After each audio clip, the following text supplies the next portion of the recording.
Janeiro chegou.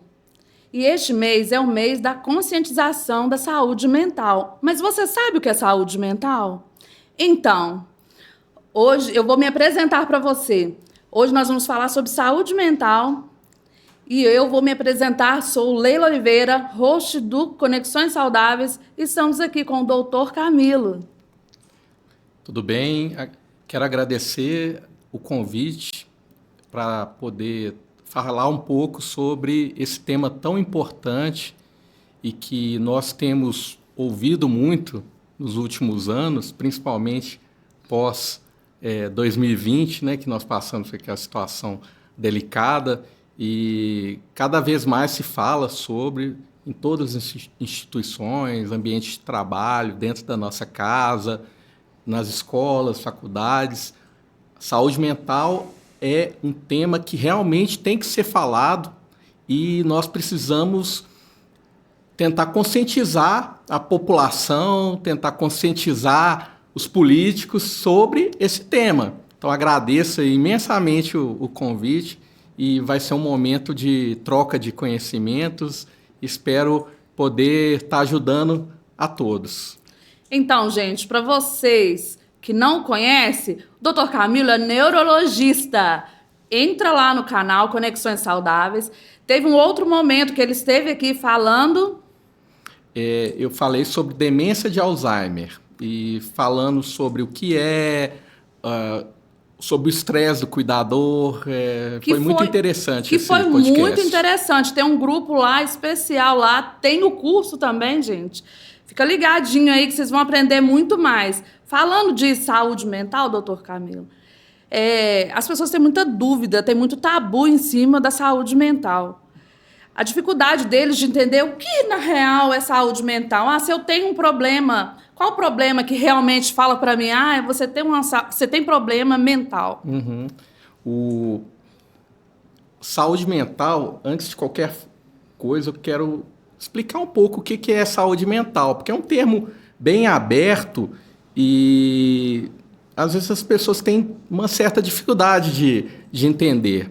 Então, a saúde mental tem a ver com o equilíbrio das emoções, a forma como nós lidamos com a situação do dia a dia e o que aquilo traz para o nosso aspecto emocional e o quanto que isso vai afetar ou não nossas conexões, nossos relacionamentos, o quanto que isso vai trazer de qualidade de vida, buscar nossa autoestima, porque a autoestima é algo que é muito importante, tem muito a ver com saúde mental.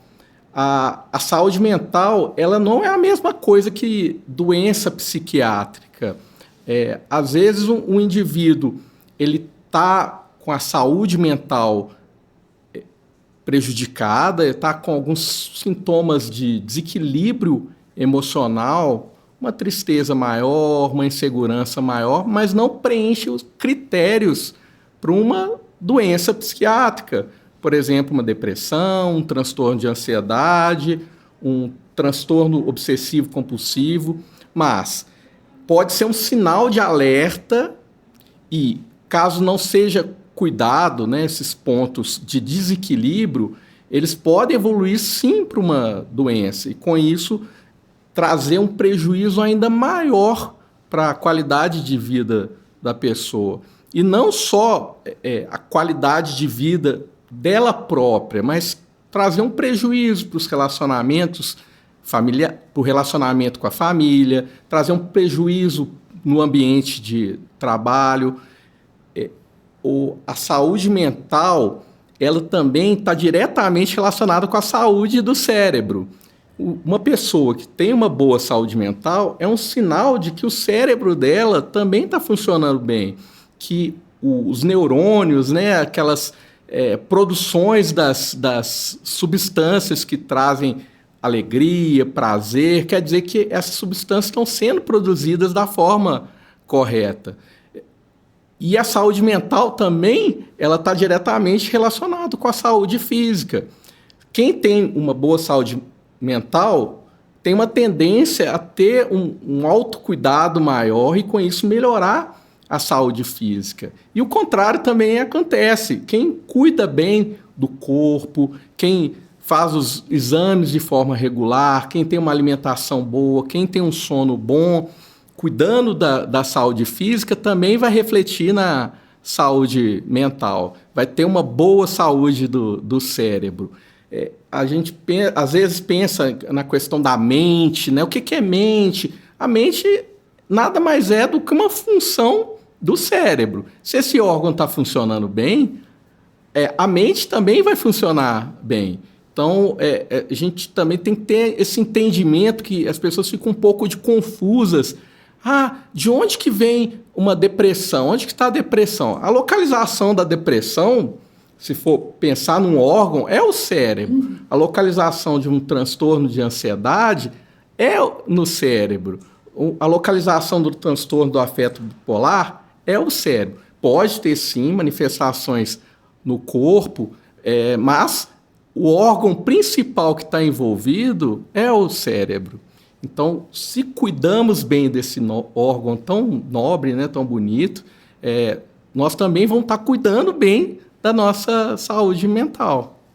O que você sugeria, né, para as pessoas para ter uma maior qualidade da saúde mental e, enquanto assim, trabalhar esse cérebro, né? Trabalhar, não sei, tem várias outras coisas também que a gente pode melhorar. Eu vejo que tem vários hormônios, por exemplo, quando a gente faz atividade física, que faz bem para a gente, né?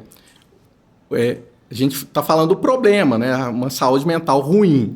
Camila, então como é que eu faço para ter uma boa saúde mental? Melhor. Existem algumas estratégias que nós podemos tomar em nossa vida, e essas estratégias elas vão, sim, nos ajudar a ter um melhor equilíbrio das emoções. Por exemplo, atividade física.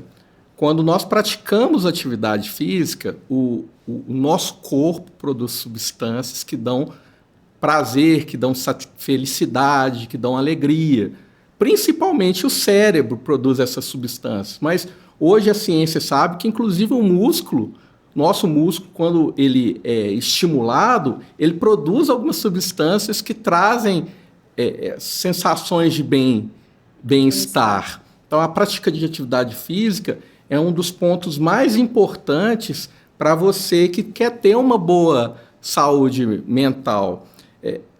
Mas isso não quer dizer que eu tenha que ser atleta, não quer dizer que eu tenha que fazer atividade física ao extremo.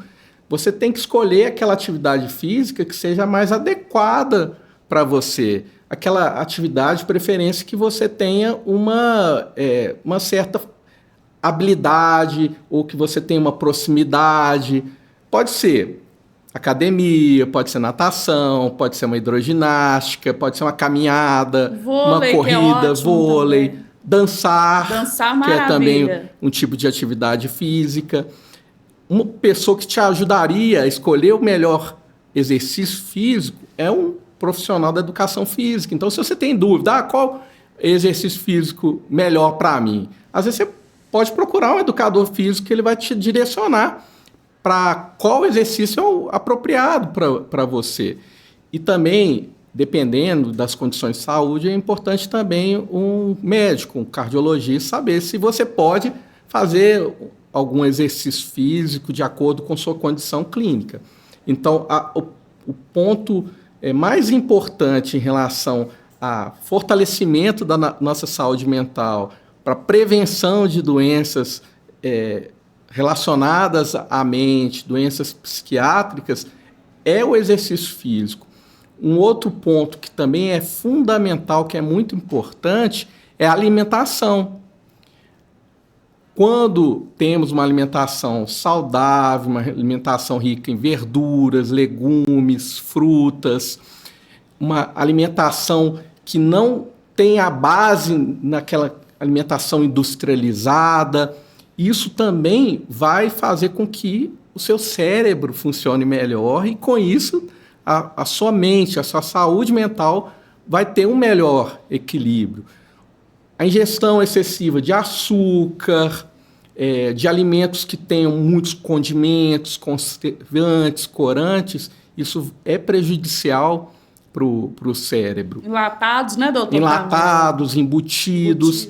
Existe um ditado, né, que a gente tem que tentar desembrulhar menos e descascar mais, quer dizer, evitar esses alimentos de pacotinho que você abre 1 saco, 2 sacos, 3 sacos para poder comer. Verdade. E descascar mais, né? Descascar a laranja, descascar o mamão e comida de verdade, né? Que é aquela comida dos nossos avós, que é o arroz, o feijão, a verdura, uma proteína animal. As pessoas têm ingerido muitos alimentos congelados, quer dizer, aquele alimento que está lá no supermercado, você pega, põe no micro-ondas, esquenta, mas esquece que ali as vitaminas não são as ideais, que existem os corantes, excesso de sódio, conservante. O glutamato é uma substância presente nesses alimentos industrializados que traz um malefício muito grande para o cérebro. Então, os alimentos ultraprocessados, os alimentos industrializados, eles têm que ser evitados. E é muito importante a gente buscar essa alimentação mais saudável. Ah, Camilo, alimentar saudável é muito caro. Não é bem isso. Se você for comparar até, fazer um cálculo, quanto que custa 100 gramas do biscoito recheado? Quanto que custa 1 quilo daquele biscoito? E comparar com 1 quilo de maçã, com 100 gramas de maçã, você vai ver que o biscoito é mais caro. Exatamente. Do que a maçã, do que uma laranja, do que uma manga. Então, e existem alimentos que não são tão caros. A gente tem que aproveitar as frutas da época, os legumes, naquele momento em que o preço está realmente um pouco abaixo do que ele é. Então, a gente também tem que ter a criatividade de encontrar os alimentos que estão no melhor preço. Eu falo isso do preço porque as pessoas têm uma associação de que a comida saudável, que a comida que é boa, que vai fazer bem para o meu corpo, para a minha mente, tem que ser cara. Não é verdade. Na verdade, a verdade é que se você for fazer uma análise, um cálculo, os alimentos industrializados, do ponto de vista proporcional, são até mais caros do que um alimento mais natural. E a capacidade de causar mal para o nosso corpo, nosso cérebro, é muito grande para esses alimentos. Então, a alimentação também é um outro ponto primordial para mantermos uma boa saúde mental. Sono. Nós precisamos cuidar da saúde do nosso sono. O nosso corpo, o nosso cérebro, ele precisa desse momento em que há uma desaceleração do metabolismo, um momento onde vai ocorrer uma limpeza, né, do nosso cérebro. Quando a gente dorme bem, quando o sono é um sono profundo, um sono de qualidade, o nosso corpo está fazendo ali uma limpeza, tirando aquilo que é bom, também. Aquilo que é ruim. Não é só na corrente sanguínea, né? Não é só descansando o corpo, seus órgãos, mas descansando o seu cérebro. O cérebro, também. O corpo como um todo, né? E o cérebro, principalmente. Nós vemos uma cultura, uma tendência das pessoas não valorizarem tanto o sono e às vezes achar até que é bobagem dormir. Não, faz toda a diferença. Vamos acordar uma hora antes para produzir mais. Pelo contrário, para a gente ter uma produção boa, né? Para a gente ter uma alta performance na nossa vida, o sono satisfatório ele é fundamental. Quantas horas, Camilo, de sono eu tenho que ter? Isso vai variar de indivíduo para indivíduo. Idade, sexo, tipo de atividades que a pessoa tem durante o dia. Tem pessoas que precisam dormir 12 horas para conseguir ficar descansados, acordar bem. Já tem outras pessoas que dormindo 6 horas já é suficiente. O bebezinho, quando o bebê nasce, ele dorme 16... Nossa, muitas horas. 17 horas. Verdade. ele só dorme. O idoso com mais de 80 anos, a tendência é dormir 6 horas, 5 horas. Então, a quantidade de horas é muito variável, né? O que vai fazer com que eu entenda que meu sono está sendo bom? Um deles, acordar disposto. Acordar com energia, acordar bem, né? Isso é um sinal de que o sono é bom. Outro indício que você está dormindo e está aprofundando o sono é a presença dos sonhos. Quando nós sonhamos, claro, principalmente aquele sonho mais tranquilo, é um sinal de que o sono ele é um sono de qualidade. Qualidade de descanso, né? Descanso, exato. Sonolência durante o dia. Aquela pessoa que está muito sonolenta, abre a boca o dia todo, é um indício de que a qualidade do sono dela durante a noite é ruim. Então, é um indício que o sono não está sendo muito bom. Então, o sono ele também é fundamental para a nossa saúde mental. Algo importante também para a gente falar é sobre as vitaminas, né, doutor? Sim, sim. Porque, às vezes, a pessoa está com um problema na saúde mental, ele está achando que está com uma depressão e, na verdade, está faltando algumas vitaminas no corpo.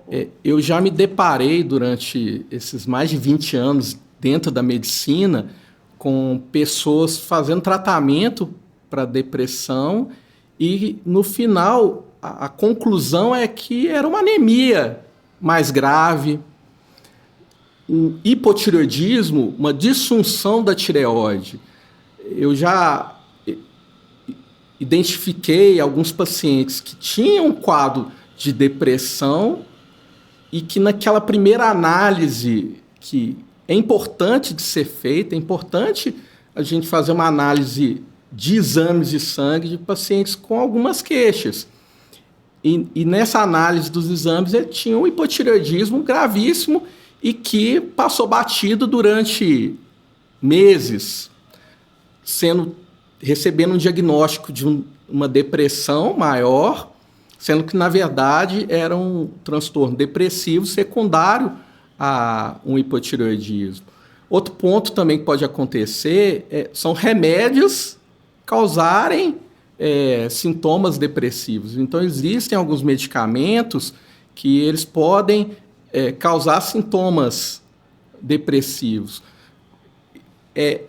O médico, frente a uma pessoa com queixas próximas àquelas queixas que se enquadram a uma depressão, ele precisa também saber qual remédio que ele faz uso.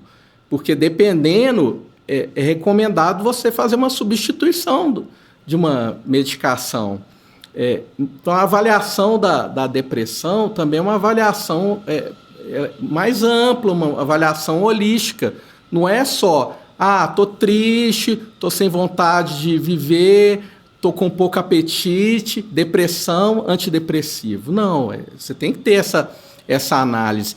E tocando nesse assunto sobre tristeza, perda de apetite, eu vou falar também, Leila, os sinais que fazem você pensar que sua saúde mental tá ruim. Isso é muito importante, gente. Se já aconteceu com vocês e se vocês sabem daquilo que nós estamos conversando aqui, é a oportunidade para vocês tirar suas dúvidas aí. Manda para nós as suas dúvidas que o Dr. Camilo depois vou pedir ele para responder para vocês.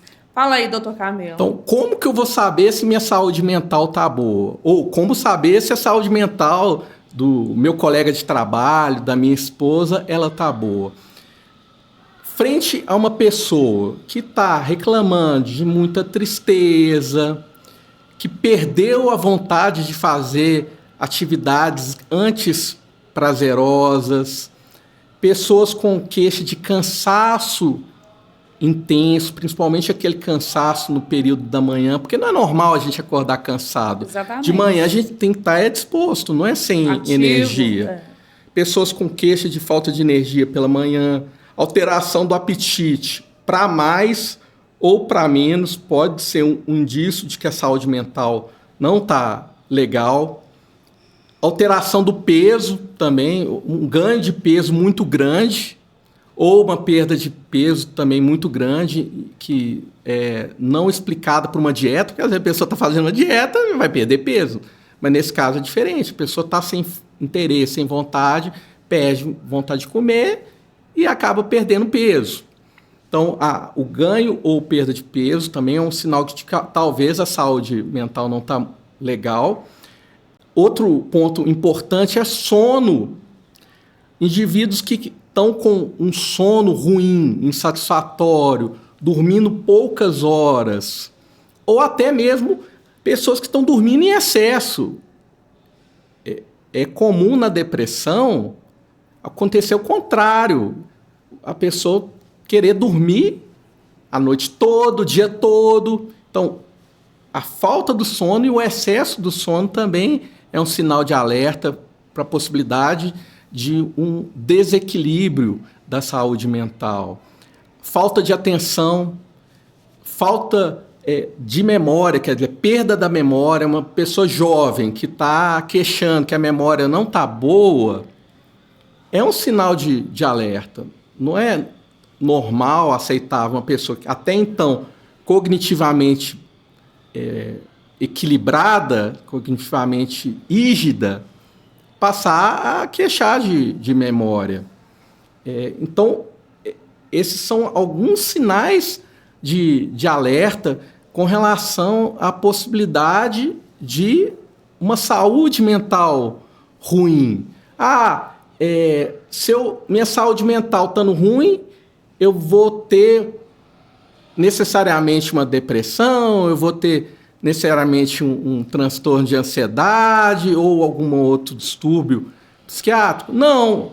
Às vezes você está pegando ali o problema bem no iniciozinho e... vai ficar até mais fácil para tratar, né? E se você tomar os cuidados devidos, você vai evitar uma evolução para um quadro depressivo. Tem todo um estudo, né, doutor, do caso para poder chegar àquela conclusão. Sim. Não é por meio só de achismo, um detalhe ou outro, mas uma conclusão bem concreta daquilo que... para poder ter realmente um diagnóstico para fazer uma intervenção com remédios. Existem critérios, né, vários critérios para falar se uma pessoa está ou não está com uma depressão. Um outro ponto que eu acho que é muito importante estar sendo falado, e as pessoas às vezes confundem. Eu estou triste, eu estou estressado, eu estou ansioso, de achar que isso já é sinônimo de um transtorno psiquiátrico, uma doença psiquiátrica. E, na verdade, a tristeza faz parte da nossa vida. Faz parte da nossa vida. Também. Sim, sim. Esses são sentimentos, não são percepções que todos nós temos que ter, na verdade. E na verdade, isso é um ponto que até nos diferenciou e nos diferencia de outros animais. O ser humano, do ponto de vista evolutivo, ele conseguiu chegar nesse patamar que nós chegamos muito frente a esses sentimentos, essas percepções. O homem, lá na época das cavernas, ele tinha que ter essa reação de ansiedade, de medo. Por quê? Frente a um risco, um tigre, o que eu tenho que fazer? Eu tenho que lutar ou fugir? Possivelmente, naquele momento, fugir. Então, você tem que ter medo. Então, ali, o medo necessário. Naquela situação, ela fez a pessoa sobreviver.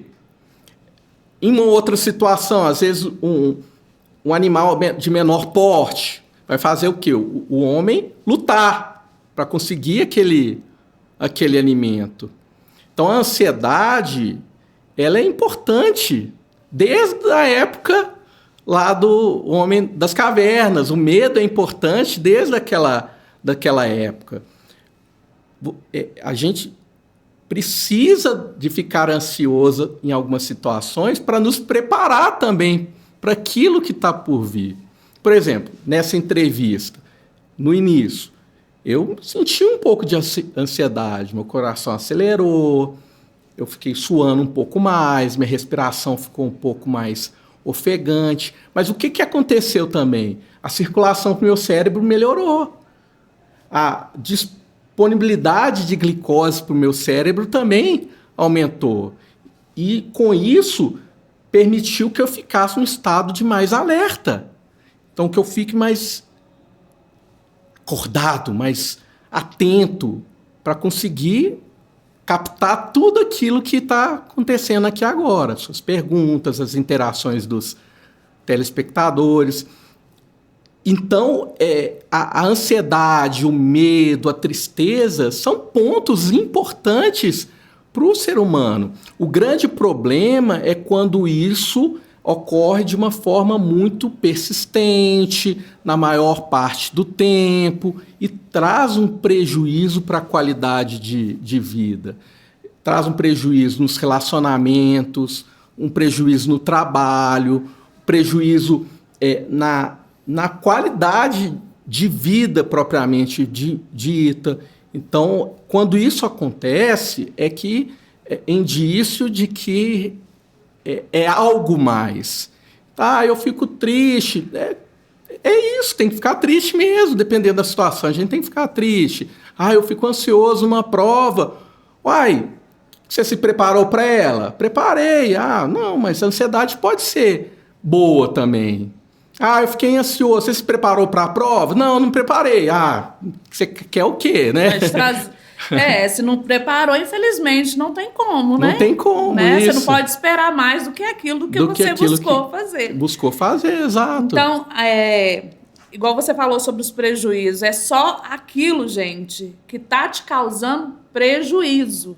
Ou que é aquilo que está influenciando na sua vida pessoal, na sua vida social. É aí que você vai começar a perceber que aquilo é realmente um problema. Né, doutor Camilo? É nesse sentido? Nesse sentido, exato. E as pessoas hoje em dia, elas não têm, parece que perderam um pouco a capacidade de autoanálise, né? De entender o que está acontecendo com elas próprias. É algo que é importante você se conhecer.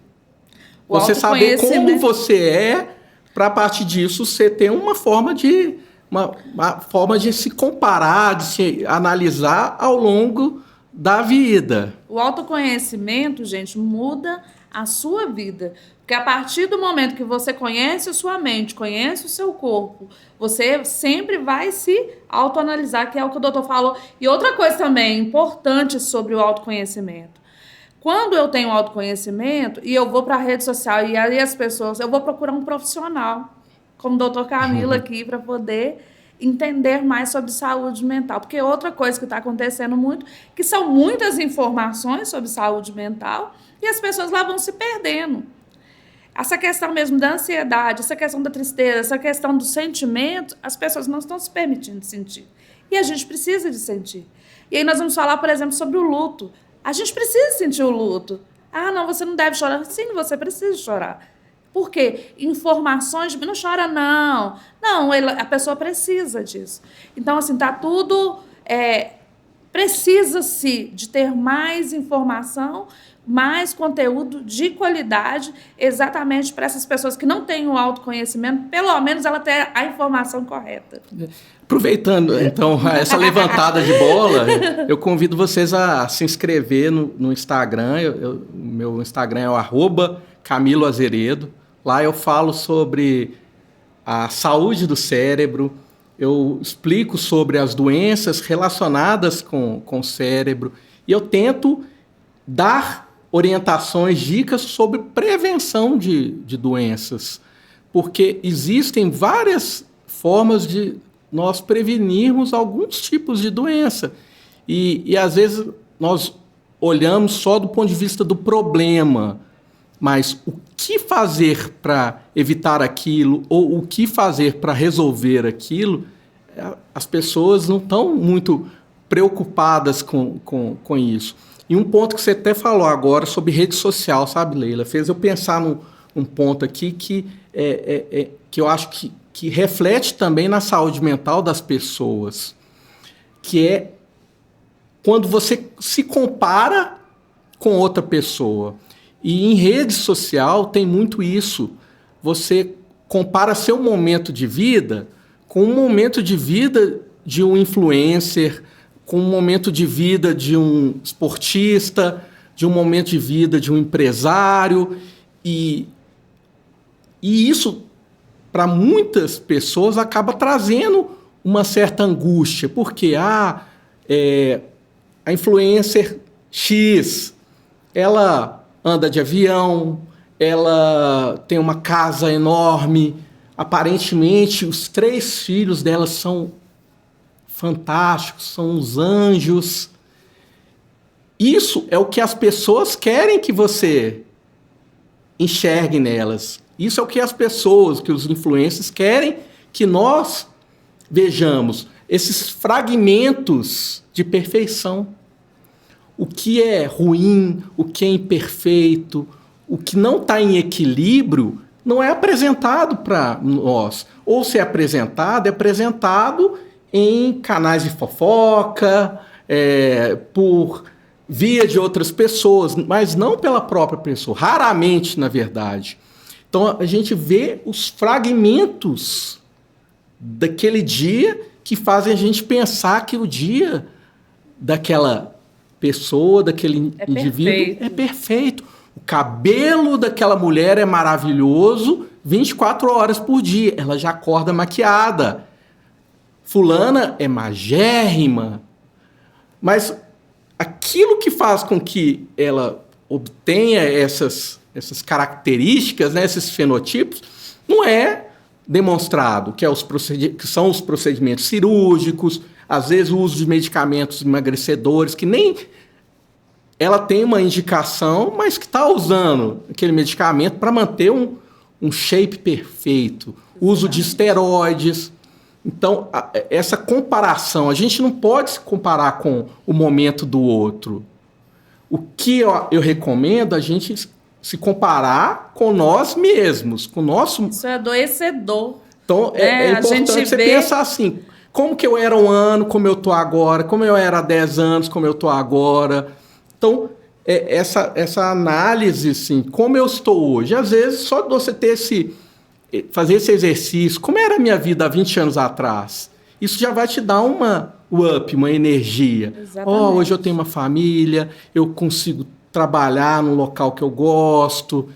É adoecedor você ficar consumindo certos conteúdos e também usar algumas pessoas como exemplos de vida.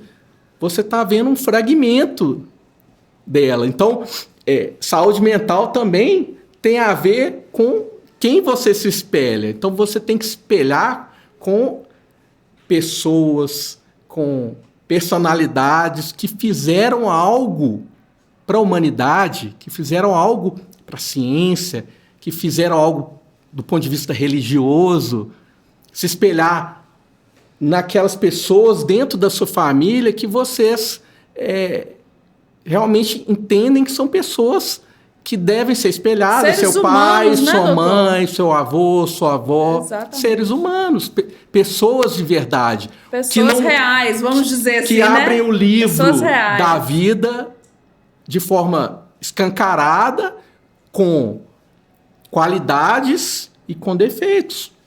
Todos nós, independente de quem seja, tem qualidade. E todos nós, independente de quem seja, tem defeitos. Alguns mais, outros menos. Mas a forma como você lida com esses seus defeitos, e que é importante. A forma como nós lidamos com nossas qualidades, porque às vezes a pessoa tem uma qualidade muito grande, mas ela a partir daquela qualidade grande, ela é arrogante, ela se põe num patamar superior. Então a gente tem que ver que se espelhar em pessoas de verdade, seres humanos, não cair nesse universo das celebridades. É uma sugestão que eu faço. Às vezes eu mesmo entro nesse universo, nesse looping infinito que as redes sociais trazem para nós que o objetivo é esse, a gente ficar ali preso naquele mundo. E nada mais é do que o algoritmo te dando mais daquilo que você consome. Então, assim, uma dica que eu poderia dar para vocês: consome mais coisas produtivas, né? Já comece a seguir pessoas que realmente vai trazer algo positivo para sua vida, que vai trazer um diferencial para sua vida, que isso o algoritmo vai te dar mais e diminuir, viu, gente? Porque a gente precisa, né? Menos é mais nas redes sociais. As conexões são muito importantes, a gente precisa ter as conexões certas e, de preferência, as conexões reais, exatamente, não as conexões virtuais. Tem algum problema de não ter conexões reais e ter muitas conexões virtuais? A princípio, não, mas as conexões reais são muito melhores. Eu vou dar um exemplo até de uma conexão virtual que eu tive que passou a ser uma conexão real depois de muito tempo. Um grande amigo que eu fiz há 5 anos atrás, médico que me auxiliou com relação a um momento meu dentro da profissão, que eu conheci só de forma virtual, me ajudou bastante, o Asdrubal César, um grande amigo. Depois de um tempo eu tive a oportunidade de conhecê-lo pessoalmente. Então, mas de preferência, as conexões reais. A gente precisa ter mais esse contato humano, né? O olho no olho, aperto de mão, abraço.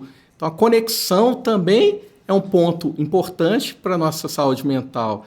Assim como a conexão errada também vai te fazer ter uma saúde mental ruim, uma saúde física ruim. Então, são vários pontos que a gente tem que estar atento e buscar, claro, a melhor versão de nós mesmos, né? Ô, doutor, falando em psicofobia. Ah, sim, ótimo. Que é um tema, assim, que a gente precisa de discutir ele aqui, que muitas pessoas têm problemas, né? Na área mental, na saúde mental, mas elas ficam até acuadas de buscar. A psicofobia, esse termo formas de meio ajuda. Esquisito, né? Mas eu acho que a maioria das pessoas já tiveram algum contato com esse tema em algum momento, com esse termo em algum momento. Quer dizer, aquele preconceito excessivo com relação a pessoas que estão com algum tipo de sofrimento mental, psicológico, psiquiátrico.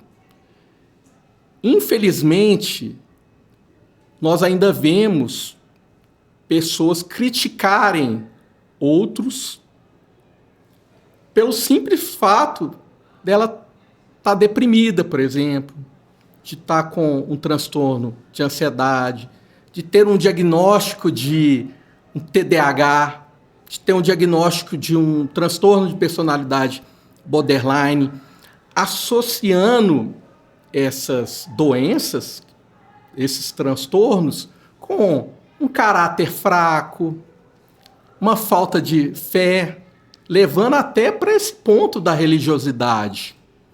Uma falta de interesse. Não, a pessoa está deprimida porque ela não tem vontade de estar bem. Se ela quisesse, ela ia estar bem. Ela está desse jeito é por falta de uma religião, é por falta de acreditar em um Deus. Ela está ansiosa porque ela sempre foi uma pessoa fraquinha, desde nova. Então, ela é ansiosa por esse motivo, porque é uma pessoa fraca. E isso eu já vi muito. Pessoas sofrerem dentro de casa de psicofobia. Quer dizer, naqueles indivíduos em que a gente mais precisa de um apoio, de um suporte, ocorre o contrário. Uma crítica, um dedo na cara, questionamentos com relação o que ela é como ser humano. E às vezes você tem uma admiração tão grande por aquela pessoa que está te dizendo que é falta de fé, você passa, às vezes, até a acreditar que é falta de fé, e, em vez de você se sentir melhor, você vai se sentir cada vez pior. Isso vai trazer consequências graves para a saúde. Às vezes até interrupção de tratamento.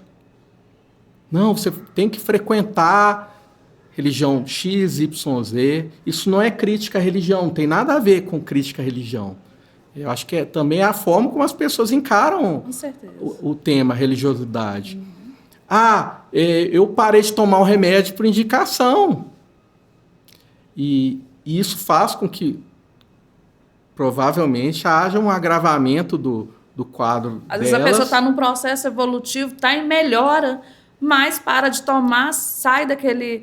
Não toma os remédios corretos, o que acontece? Volta de novo. Volta àquele estado anterior, Exatamente. Às vezes até pior, e isso já aconteceu com desfechos extremamente negativos, com desfechos fatais. Então, se o indivíduo tem uma depressão, não é fraqueza, não é caráter ruim, não é falta de interesse, não é falta de fé. Esses pontos até, de alguma forma, ajudam a pessoa a melhorar, mas não é por isso que ela está deprimida. Então, a gente tem que encarar os transtornos de origem psiquiátrica, psicológica, com muita seriedade. Então, a psicofobia ela tem que ser banida, né? A gente tem que cortar essa palavra do nosso vocabulário. As pessoas têm que ter empatia com relação às outras. E eu já vi também pessoas que cometiam a psicofobia e, em algum momento da vida, passaram a ter uma depressão, uma ansiedade, e aí, naquele momento, elas veem que, eu errei todo esse momento. E aí vem arrependimento. Julgar, né? A pessoa que está ali adoecida, né? Então, é importante para você que está me ouvindo, você que está me vendo, tenha cuidado com as palavras. Tenha muito jeito de conversar com uma pessoa que demonstre estar com a saúde mental ruim. Dê bons conselhos. Fale para ela, procura um psicólogo, procura um médico, procura uma ajuda. Algo importante também que, às vezes, gente, você não é um profissional para saber como que você vai fazer essa intervenção. Mas você pode ouvir essa pessoa. Se você ouvir, você já está fazendo algo para aquela pessoa. Empreste seus ombros, né? Às vezes aquela pessoa está precisando de ser acolhida. Acolhida. Ela se sentir, peraí, porque aí você consegue levar para ela uma palavra assim, procura um profissional.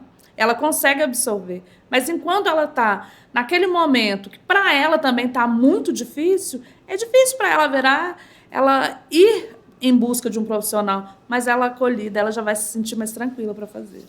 E o tempo é muito importante. Então, a gente tem que ganhar o máximo de tempo possível. Então, quanto mais cedo a gente intervém em algum tipo de distúrbio, doença psiquiátrica, a tendência é que o resultado com o tratamento, seja com remédio mais intervenções não medicamentosas, o resultado ser mais rápido, mais eficaz. Um ponto que eu vejo também, às vezes, é um medo que as pessoas têm de que os remédios que são usados para tratar de uma depressão vão causar dependência. Exatamente. Vão me fazer muito mal, vão trazer outros problemas.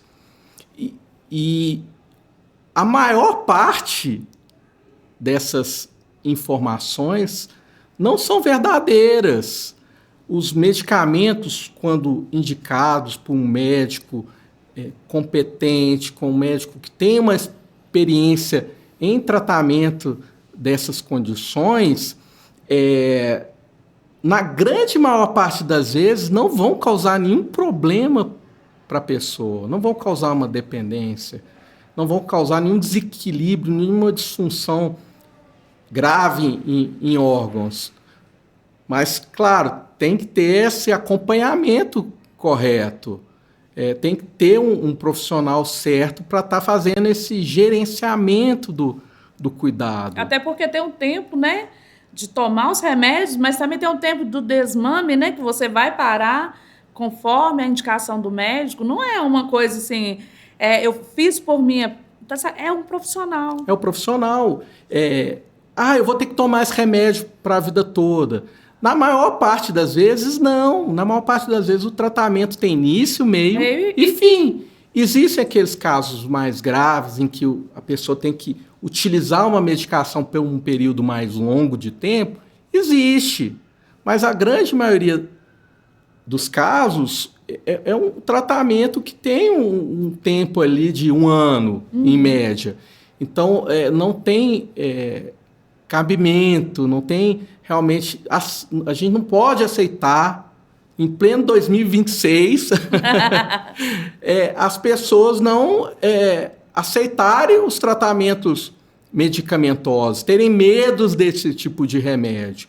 O que é ruim, o que é perigoso é a automedicação, é você comprar um medicamento de forma escusa, né, em uma farmácia, enfim, ou através de outras pessoas, é você tomar o remédio que a vizinha te deu porque foi bom para ela. Isso que é perigoso. Quando você tem um profissional correto do seu lado, te ajudando, te acolhendo, te direcionando nos pontos que devem ser seguidos no tratamento, é um medo que não faz. Realmente que não tem motivo para você ter.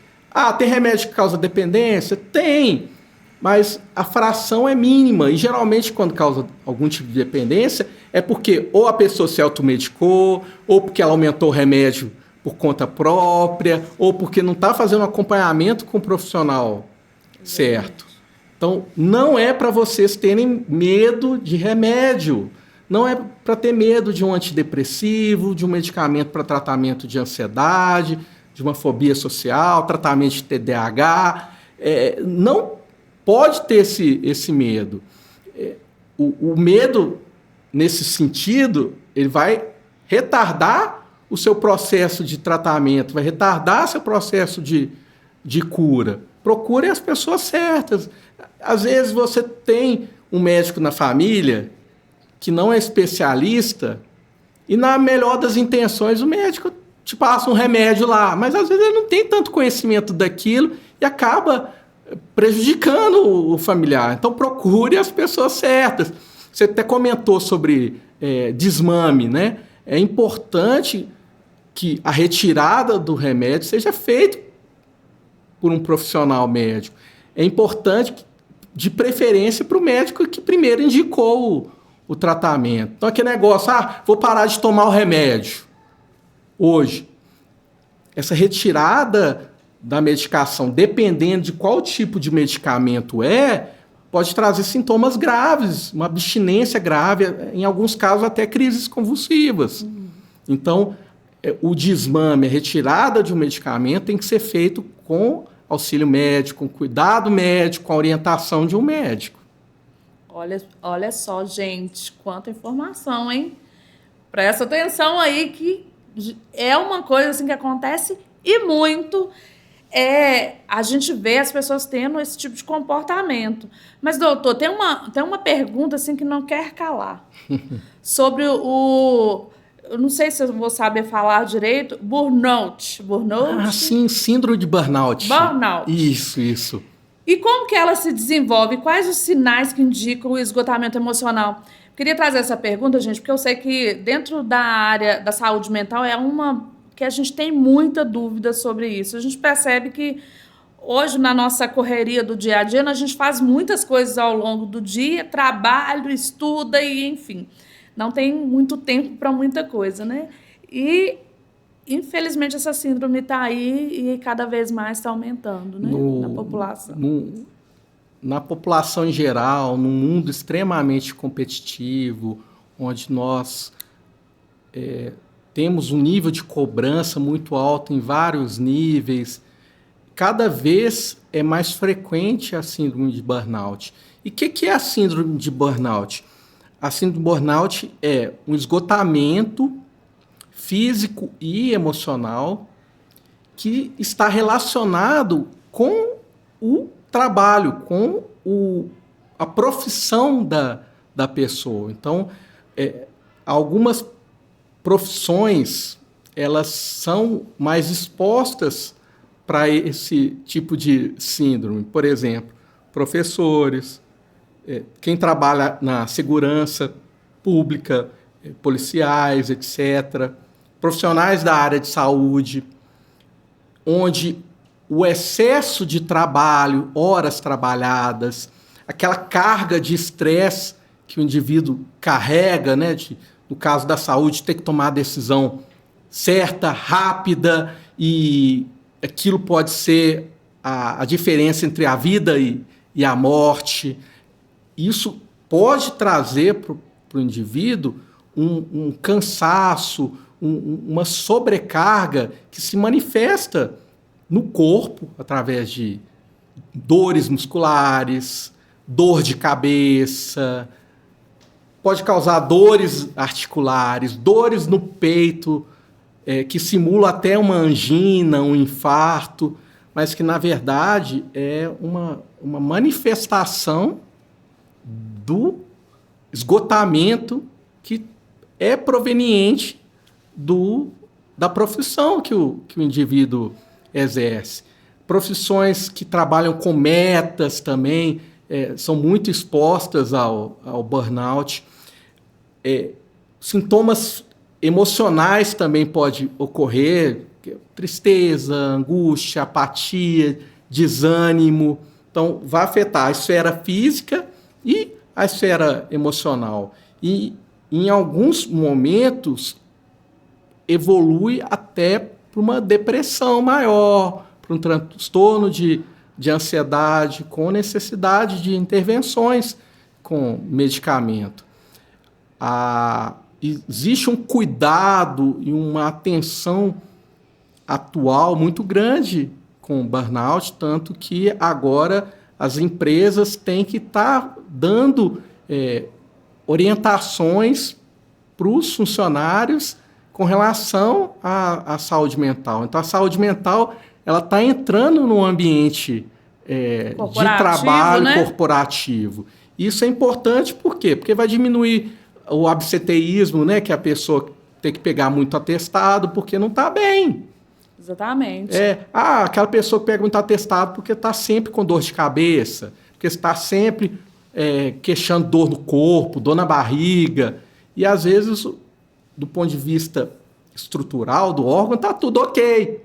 E aí, você retira aquela pessoa daquele ambiente de trabalho, muda ela de função, ou então ela pede demissão, ou é despedida, né? E depois que ela está fora daquele ambiente de trabalho, esses sintomas eles vão E vai trazer embora. Até mais produtividade para essa empresa, Sim. Quando a empresa está ligada na necessidade de cuidar da saúde mental desse profissional. E as empresas, elas têm que entender que realmente é um investimento que elas estão fazendo para ter um retorno em vários sentidos. Financeiro, de produção. Uma pessoa que está com uma boa saúde mental vai ter uma tendência a contagiar as outras pessoas com aquela disposição, aquela energia, né? Ao mesmo tempo que uma pessoa deprimida num ambiente de trabalho, uma pessoa que está muito pessimista, que está muito carrancuda. Eu não estou falando uma crítica, não. Estou falando assim, uma realidade. Ela também pode, de alguma forma, transmitir isso para as outras pessoas e tornar um ambiente de trabalho pior. Então, uma sugestão que eu faço para os empresários é ficarem atentos com a saúde mental dos funcionários e também não trazer a psicofobia para dentro da empresa. Não criticar um funcionário porque ele vive pegando atestado. Não, pode ser, até tem gente que pega atestado de forma desnecessária. Entender o contexto primeiro para tirar uma conclusão. Mas entender o contexto para tirar uma conclusão. Será que não é interessante fazer essa pessoa passar num psicólogo para entender o que está acontecendo? Então, o ambiente de trabalho ele também pode adoecer. Então, o ambiente de trabalho pode... Um hospital, que é um ambiente de cura, né, de tratamento, ele pode adoecer os profissionais que estão ali trabalhando. E um ponto que eu falo assim, eu como médico, né, eu já passei por algumas situações de burnout. E no meu contexto foi excesso de horas trabalhadas, plantões, excesso de atendimento em consultório, volume muito grande de pacientes, lidar com situações graves, de doenças graves, às vezes doenças degenerativas. E isso, em um momento da minha vida, foi me trazendo um sofrimento emocional, um sofrimento físico, até que eu cheguei até precisar de dar um tempo, parar. Precisei ficar um tempo afastado da minha profissão, porque eu já não dava conta mais.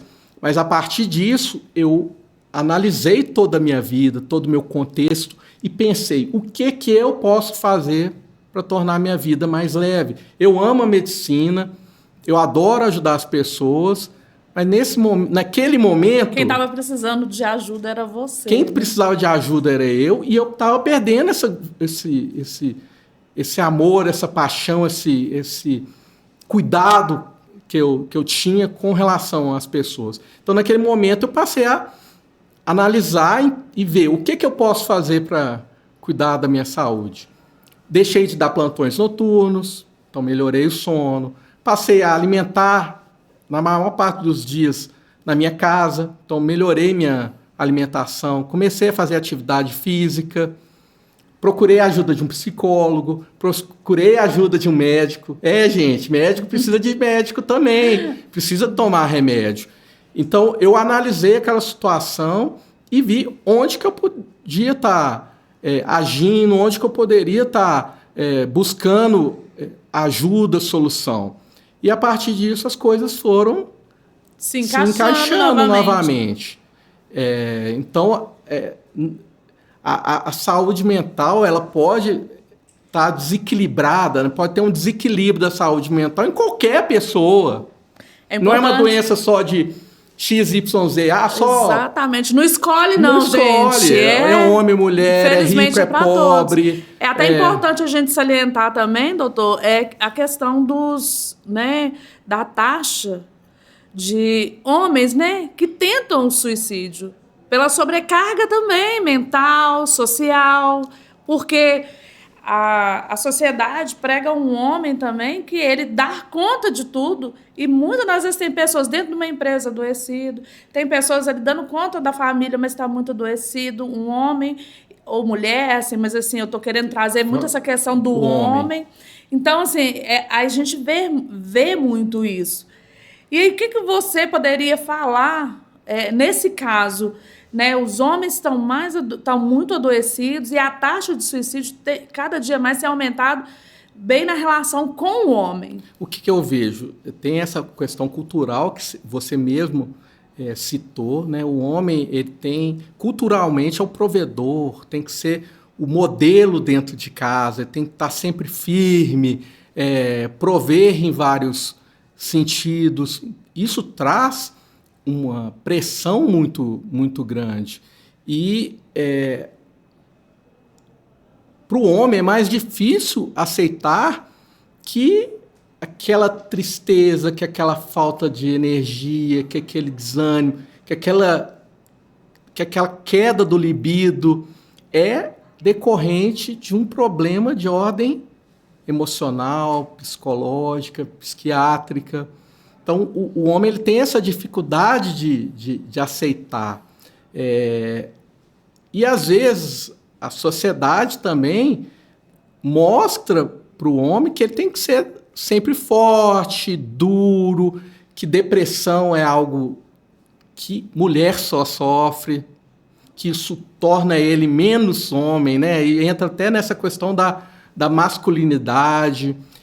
E com isso, existe uma tendência a os diagnósticos serem feitos de forma tardia. Então, a pessoa vai aguentando até o último momento. Quando não dá mais, aí que é o momento de pedir ajuda. E, às vezes, já é tarde. Já está num quadro tão grave e a falta de esperança, a falta de vontade de viver, aquele interesse com relação a futuro, ele acaba. E, infelizmente, enxergam a solução no fim, né? Tomando decisões e atitudes impulsivas e colocando em risco a própria vida. A taxa de suicídio nos homens tem aumentado muito por essa pressão social e pela tendência que o homem tem de não procurar ajuda. Às vezes até procura, assim, o médico passa lá um antidepressivo, mas ele não vai na psicóloga, por exemplo, que acha que psicóloga é algo que também vai afetar a masculinidade dele. É bobagem ficar falando sobre sentimentos, né? Acha que contar minha vida para uma pessoa que eu nem conheço, tem muito disso. Tem muito disso, e é exatamente isso que acontece. Vou ficar conversando lá, o que eu vou conversar? E às vezes, a maior parte dos profissionais da área de psicologia são mulheres, então ele não vai se sentir muito bem de falar sobre algum ponto referente ao casamento, porque vai achar que a psicóloga vai sempre falar a favor da esposa. Então, a gente precisa quebrar esse tabu também. O homem, ele precisa cuidar da saúde mental. É um ponto muito importante. E eu estou falando aqui falei algumas vezes sobre tratamento medicamentoso, mas tem todas esses pontos que também são muito importantes, que são as abordagens não medicamentosas. É muito importante um acompanhamento psicológico, é muito importante a prática de atividade física, é muito importante ter uma boa higiene de sono, quer dizer, você ter um bom cuidado do sono, que eu já disse no início desse episódio sobre o quão importante é o sono para as pessoas. Então, a gente tem que ter uma boa higiene de sono, que isso faz parte do tratamento não medicamentoso. Existe uma esfera, né? Vários pontos que são importantes. Socialização, procurar, às vezes, aquele amigo seu lá do passado. Bater um papo, resgatar algum hobby antigo. Isso tudo é tratamento também. Tratamento não medicamentoso, uma abordagem não medicamentosa. O remédio ele é importante na maior parte dos pacientes. Raramente uma pessoa já com um distúrbio, uma doença psiquiátrica instalada, raramente ele não vai precisar de remédio. Só com abordagens não medicamentosas vai ficar bom. Mas a gente tem que entender que existe vários pontos, né, vários pilares que são importantes também para o tratamento, que não só o remédio. Até para você ter uma vida melhor, uma vida de qualidade, gente, para quando tiver, né, algum problema, né, de saúde mental, você já se conhecendo, autoconhecimento, autorresponsabilização, você já está ali, consciente e já saber, olha, eu preciso de me cuidar mais, eu preciso de viver mais, eu quero viver mais. E isso faz, vamos ser felizes? Eu acho que a proposta de hoje para a saúde mental vamos ser felizes, vamos mudar né, a nossa forma de visão de mundo e vamos mostrar que a gente, com autoconhecimento, com conhecimento geral sobre saúde mental, a gente pode se tornar uma pessoa melhor e ser mais feliz. Doutor Camilo, foi, sim, maravilhosa a nossa conversa. E eu já vou passar para você dar aqueles avisos finais, chamar para suas redes sociais, viu? E, gente, se você quiser, vai lá no Instagram, lá com o Dr. Camilo. Como que é lá? Tá lá, Dr. Camilo? @Camilo Azeredo. @Camilo Azeredo. Procura ele lá, que aí, gente, aquilo que nós estamos falando aqui, você vai ver lá também. Chama ele lá no direct, né? Direct, sim. Chama ele lá no direct. Eu respondo todo mundo que me manda mensagem no direct. Aí, ó, se precisar de atendimento, doutor, como é que faz? No meu Instagram tem o telefone do meu consultório, eu atendo presencial, atendo também por telemedicina. Então, o meu atendimento, ele não é só aquele atendimento de consultório. Para pessoas que estão em outras cidades, eu também posso estar ajudando, né? Porque a gente tem que também dar valor aos avanços tecnológicos, né? Então, a telemedicina é uma abordagem que ficou e ela é muito útil para alguns tipos de paciente. E hoje a gente tem que aproveitar a tecnologia também para poder chegar mais longe. Eu falei mal aqui das redes sociais, das telas, mas o bom uso delas é algo que pode fazer você crescer dentro da sua profissão, crescer pessoalmente. E eu quero também te agradecer muito essa oportunidade de estar falando sobre Janeiro Branco, sobre saúde mental, que é um tema que eu tenho muito carinho de falar, porque eu atendo muitos pacientes que estão em situações em que o desequilíbrio, né, das emoções é muito intenso, trazendo realmente um prejuízo grande para a vida delas. E eu, como eu citei há pouco, também já tive problemas relacionados com a saúde mental, então eu entendo desse universo, porque eu já passei por isso também. E eu quero deixar um recado para vocês que estão me vendo, que estão me escutando. Cuidem do seu cérebro, cuidem da sua mente, cuidem do seu corpo. Isso vai fazer com que você tenha uma percepção melhor da sua saúde. Isso vai fazer você ter o maior desejo de seguir em frente. Não tenham medo, não tenham preconceito com relação àquilo que você está sentindo. Procure ajuda, não sofra sozinho. Não estou falando que tem que procurar um médico sempre, não, mas procura uma ajuda, às vezes, de uma pessoa próxima que você confie, que você precisa, que você pode estar dividindo algumas palavras, alguns sentimentos, algumas sensações, procurar um psicólogo. Então, não sofra sozinho. E isso é uma das coisas que eu acho que é mais importante, que eu gostaria que você saísse desse episódio com essa ideia, com essa frase na sua mente. Você não precisa sofrer, você não precisa sofrer sozinho. Então, gente, o nosso episódio de hoje fica por aqui e até breve.